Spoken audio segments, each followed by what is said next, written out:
What we're using is a new rugged flex, and in this particular setup he's added a larger handle on the front, so we've got place for some some heavy-duty pulling if we need to do it.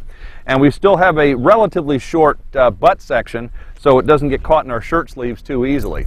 And what we've got is a 4-coil rod. This will give us about 25 pounds of pull, and we're using a super spook. And this lure weighs almost an ounce. And as far as casting distance, just a light toss and we're getting more than enough distance. And then what we're going to do is work this back with twitches of the rod tip and then turn the reel handle, and that causes the lure to walk through the water, which hopefully will attract a good sized fish. And with the spring action of this rod, it's very easy to do the walking and not wear yourself out.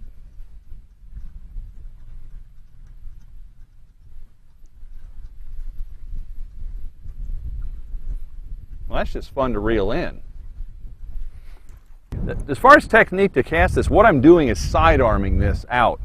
And we've got, as I said earlier, we got a 4-coil rod, but with a bait that weighs nearly an ounce.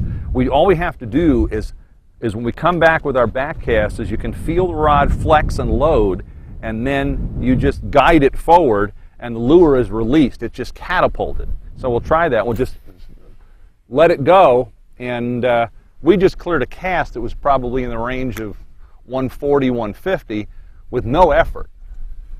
That was just a sidearm toss with tremendous distance. And that's one of the advantages to these rods. And the other nice thing too is you can power a long cast out there, and you might be in a crowded boat at the time with 2 or 3 anglers, and you don't have to worry about hooking somebody.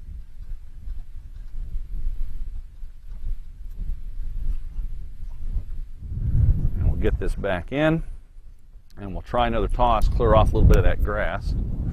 And once again, it's just a matter of following the arc of the bait as it goes out. You'll notice I'm kind of aiming at it with the rod tip, and it just goes as far as we need it to. I mean, if it had gone very much farther, I would have been pulling out of the grass on the edge of that island. This time what we're throwing is one of the new pack rods, and what we've done is done a short handle on it, so when you're gripping it to cast, you've got nothing at all behind which can catch your sleeve or anything. And this is just real convenient in a tight space, because if you're a little bit larger in the gut, you won't stick yourself quite as easily. But it's light, it's small, it's convenient, and then on the retrieve, you do 2 fingers in front of the trigger and 2 fingers in back. You got nothing to get in the way. And we're running this with a light, low-profile casting reel. Works real well in this type of outfit. And we're using one of the 8-coil rods. So essentially what I'm fishing with is a medium light bait caster. And I'm using a prop bait, which means it has a propeller on the front and on the back. And when I pull it through the water, it throws a little bit of spray in the air.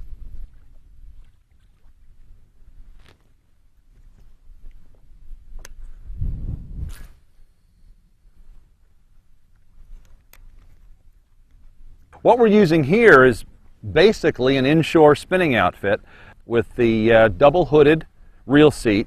We have a short piece of cork on the back, and we're using this with a 7-coil rod which approximates a medium light spinning outfit for inshore use. And then as far as the lure, we're using what's called a Miradyne, and this is from the L&S Bait Company, Miro Lure, up in Largo, Florida. And this particular plug weighs about 1/4 of an ounce, and it'll sink very, very slowly, and it's a twitch bait. So we just give it twitches as we work it back, and it has a little rattle in it. We're running 10-pound fire line as our main line, and a piece of 20-pound fluorocarbon as a leader. When people start out with these rods, it's better to do it overhand, and really it's all in the wrist with these spinning rods. And it's just a matter of rolling your wrist and following the cast out, and you get plenty of distance with these.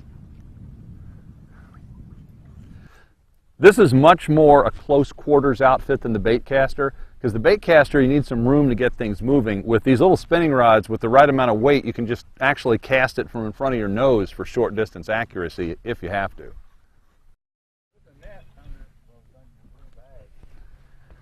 Oh, look at that one. That's a nice Spanish. I haven't caught a Spanish that big in a long time. Okay, there we go. Had to get a hold of them. See those teeth? They will hurt you.